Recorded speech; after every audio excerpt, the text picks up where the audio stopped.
Revue des unes qu'on démarre avec Fraternité Matin qui fait un premier point de la visite de travail qu'effectue le Premier ministre Patrick Achi en ce moment en France. Hier, le chef du gouvernement ivoirien a été reçu par son homologue française et avec laquelle il a parlé bien évidemment des différents chantiers de coopération sur lesquels nos deux pays sont engagés.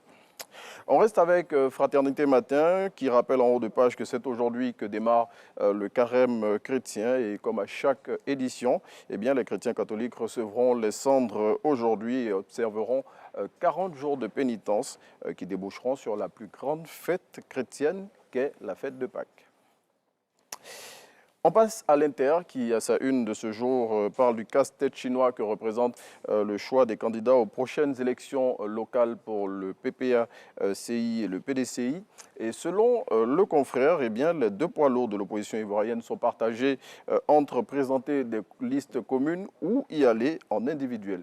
Et en attendant d'y voir plus clair, le quotidien qui va au-delà de l'info eh bien, note que pour l'heure, les deux alliés sont dans des calculs individuels.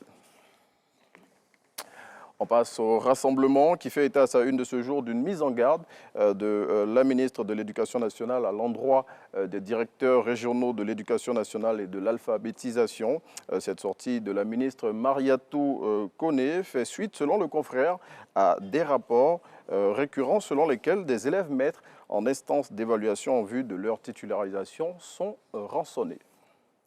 Et puis, on referme cette revue des unes avec Soir Info qui révèle à sa une de ce mercredi 22 février que plusieurs ateliers clandestins de confection et de montage de véhicules ont été démantelés par des agents de la gendarmerie nationale dans plusieurs communes du district d'Abidjan. Eh bien, selon le confrère, c'est dans le cadre de la lutte contre l'insécurité routière que cette opération de démantèlement a été réalisée.